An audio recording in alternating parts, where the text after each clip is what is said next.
ایک بادشاہ تھا. بادشاہ جو ہوتے تھے ان کے اپنے اپنے مزاج ہوتے تھے. اس بادشاہ نے 4 5 6 کتے رکھے ہوئے تھے اور کتے بڑے بڑے کتے تھے اور بڑے وہ خونخوار کتے تھے, چیر پھاڑ کھا جاتے تھے, شیر جتنے ان کے قد تھے. بادشاہ تھوڑا سا کسی آدمی سے ناراض ہوتا نا تو ایک بہت بڑے پنجرے کے اندر ایک بہت بڑا سلاخوں کا گھر اس نے بنایا ہوا تھا. اس میں کتے ہوتے تھے اور کتے کو جب باندھ کے رکھا جاتا ہے تو زیادہ زہریلا ہو جاتا ہے, وہ زیادہ اس کے اندر کرواہٹ آتی ہے, زیادہ کاٹتا ہے. اس نے قید کیے ہوئے تھے. کتے تو بڑے زہریلے تھے. جس آدمی سے بادشاہ تھوڑا سا ناراض ہوتا نا تو وہ کتے کے آگے اس آدمی کو ڈالتا, کتے اس کو چیر پھاڑ کے کھا جاتے. یہ سزا تھی, لوگوں کو پتا تھا. بادشاہ کے وزیر نے بڑی خدمت کی بادشاہ کی, 35 سال تک نوکری کی. لیکن ہر سورج نے غروب تو ہونا ہی ہوتا ہے نا, ہر چاند نے ڈھلنا بھی ہوتا ہے. اب بوڑھا ہونے لگا, وہ جو مضبوط حافظہ تھا وہ کمزور ہونے لگا, ہلکی ہلکی غلطی. بادشاہ مزاج کا بادشاہ تھا, نہیں سمجھ میں آیا تو میں نے کہا کہ لوگ کہتے ہیں ہمیں کام پیارا ہے, چم نہیں. تو رشتہ وفا کا تھا ہی نہیں.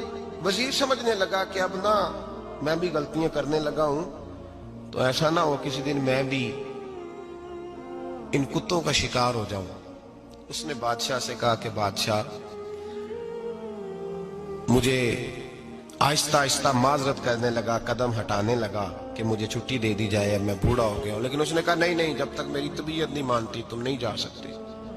مطلق العنان لوگ تھے. وزیر خاموش ہو گیا, پریشان رہنے لگا. غلطی ہو گئی ہے تو پھینک دے گا. ایک تجویز اس کے ذہن میں آئی.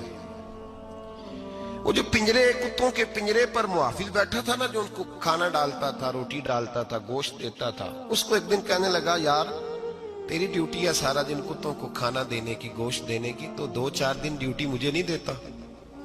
تو لے لے, میں تو پہلے پریشان ہوں, سارا دن ان کی دیکھ بھال کرتا ہوں. اس نے کچھ تھوڑا سا گوشت لیا, پنجرے کے باہر کھڑے ہو کے کتوں کو ڈالا. اگلے دن تھوڑی روٹیاں لے آیا, کتوں کو ڈالی. 2 4 دن, ہفتہ, مہینہ, سال بھر, جتنا اس کو موقع ملا وہ دن بھر خدمت کرتا. بس وقت ایک دن آ گیا, بادشاہ کو کوئی بات اچھی نہ لگی.